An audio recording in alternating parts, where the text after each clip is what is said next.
get ready to do some ribeyes on the grill, okay? So let's get the ribeye out and show you how I prepare it, all right? So hang on.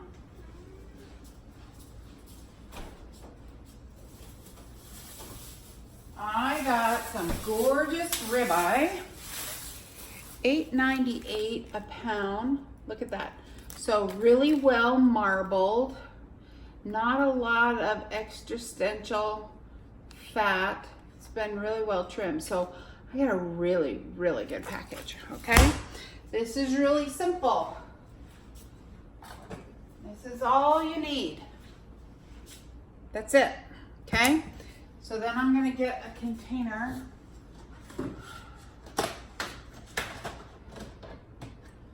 Okay, so. Steak night, I love steak night. Okay, oh, there's my ceiling. Okay, let's bring it down. All right, there's the package, okay? This is how simple grilling ribeye is, okay? This is sea salt from Costco. When I grind it, it is really coarse. I don't know if you can see that, but it is a coarse grind, and I'm gonna put a lovely crust on it, okay? Push it down, okay? Do the next one.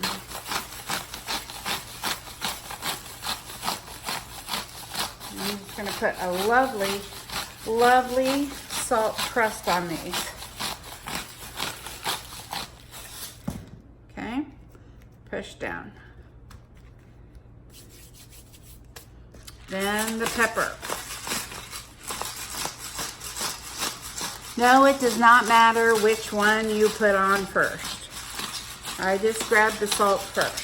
The salt is the most important because you're gonna build a flavor with the salt, and grilling it on high heat is gonna make this amazing salt crust.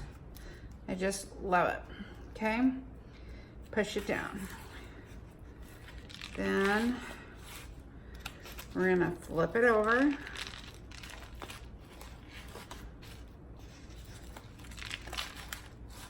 Okay, let me wipe my hands off real quick.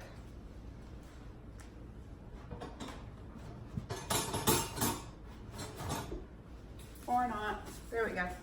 Okay, salt.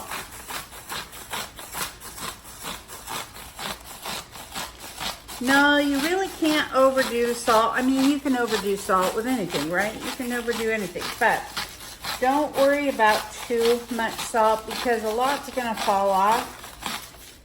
But these are 1.5 inch thick steaks, so that is not too much salt, okay?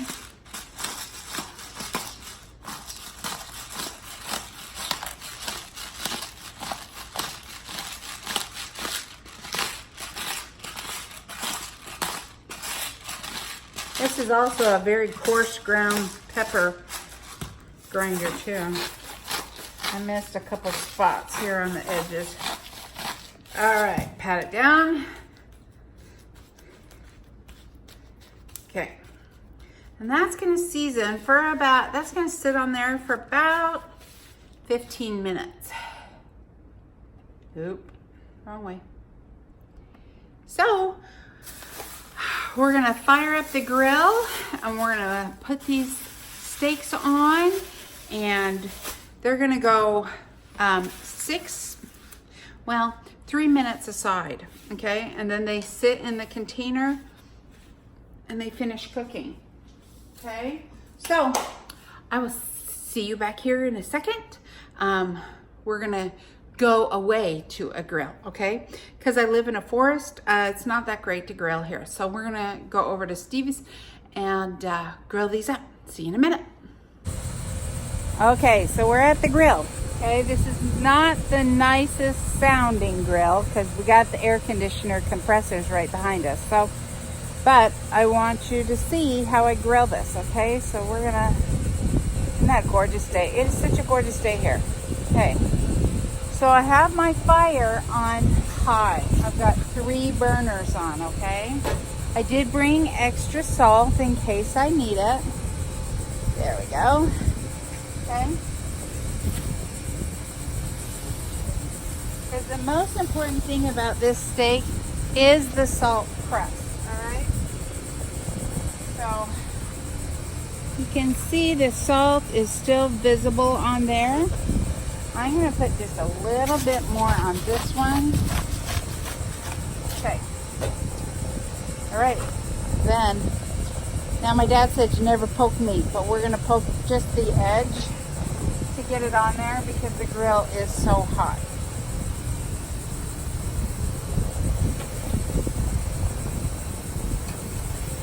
Alrighty, let me get that in there. Okay, it's on the grill. You can see that. I'm going to put a little bit more salt that got lost in the tray. That is it. Put the lid down. Okay, so we were talking earlier today. So we got 3 minutes. So timer on the video will tell me when my 3 minutes is up, okay? So we were talking earlier today about cortisol levels and how stress, so what does stress do to our bodies that is so destructive? Okay, so let's talk about that for a minute.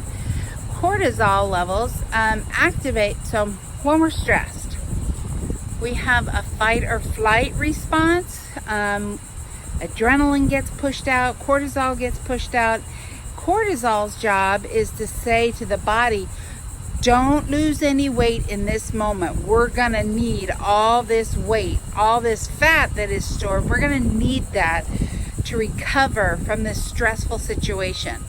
Okay, so cortisol's job is to stop burning calories. Just tell the body, stop burning calories. Okay, because it thinks we're going to burn a ton of calories running away from something dangerous. Okay. And so it wants the body, so then it signals to the brain after the danger is over, right? It signifies to the brain, eat, eat, eat, eat, eat. Let's restore what we just lost, right? And its job, cortisol, is to make sure we stay alive, protect us, that we've got enough fat storage so that we don't die, okay?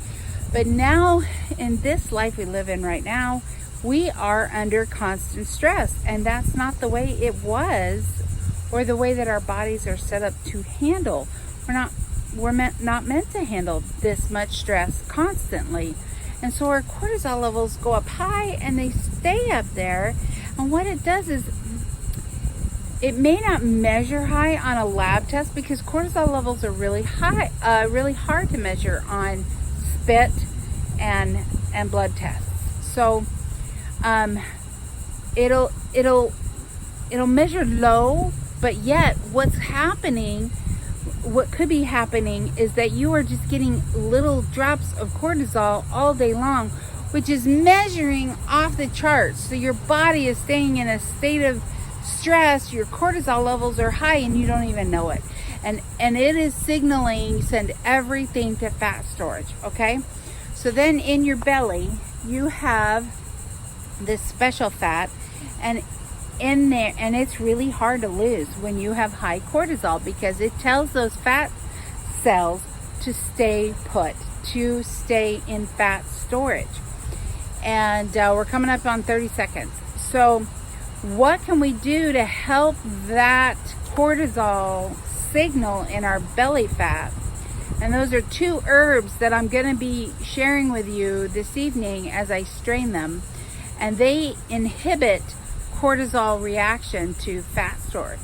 So I've been tincturizing the whole herb, and we're going to strain it tonight and start using them this month and see how well they do. Okay, so we're going to come on back down to the grill and we're going to turn them over. I want to get this nice and close without burning up my phone, right? Okay, because I want you to see it. Oh, he took the... Okay. Here we go. Just the edge.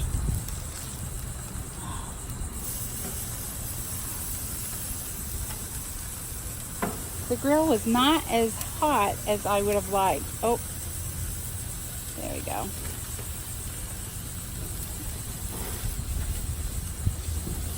There we go. That one got a little ripped. Okay. Because these are not... There we go. Maybe I'll leave the lid up and let them get a bigger crust on them. Okay, so there they are. Hope I didn't leave most of the salt on the grill. When I did this last, I did it in my oven and it just came out just so perfectly seasoned. But there they are. Now we got three more minutes. So let me turn you over here to me again. So look for that video tonight. Yeah, tonight. So in a couple more hours, we'll do that video. And so how do you cut ribeye? So you're gonna let it rest for about 10 minutes so that the juices go back into the meat, make it nice and tender. And then you're just gonna cut it on the angle.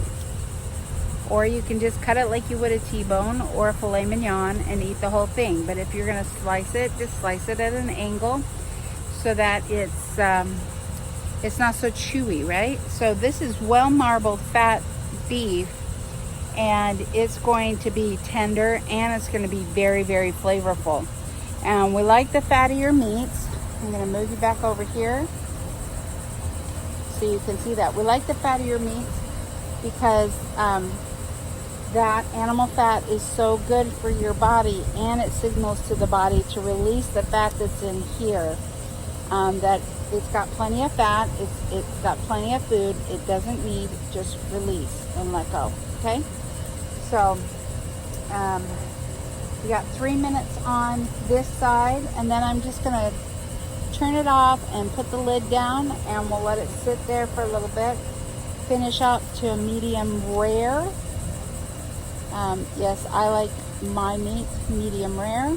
I am my daddy's daughter, and he was a butcher. It is such a beautiful day today. I am so glad that you joined me, and I hope that you try cooking a ribeye. So how would you do it in the oven? You get your cast iron skillet on high, you open up the windows and the doors because all else is going to get smoked. And you brown it on one side for 3 minutes, flip it over in the cast iron skillet, 3 minutes, and I use bacon fat in my cast iron skillet, okay? So it has something to build that crust with, right? And then I stick it in the oven and on broil, and I just broil it for another 3 minutes each side, and then it's done. So it's super, super, super easy, okay? 3 minutes, either side. And then this is gonna sit on the grill with the grill off for about 6 minutes, and then we're done, okay? So I will put a picture of it and how beautiful it turned out in the comments. And I hope that you enjoyed this video, and I hope you have a fabulous evening and enjoy your ribeye. All right, so we're back from grilling, right? So we're now gonna slice the steak so you can see if you don't want to eat this whole thing. I'm gonna show you how to slice it, okay? Good knife, good sharp knife, and a fork. And you're just gonna cut it at an angle.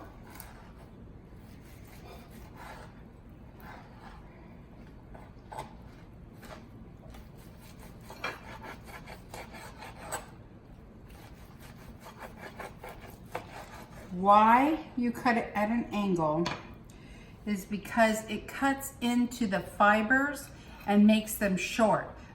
Okay, so if I cut it this way, the fibers would be long and it would be more chewy. Okay, so cutting it at an angle cuts those fibers smaller, and so they chew much better, and you're enjoying the steak a lot more than if you were cutting it along with the fibers, okay? So I did this to medium, and there is medium. So I hope that you enjoy your ribeye as much as I'm going to enjoy my ribeye. Have a good evening.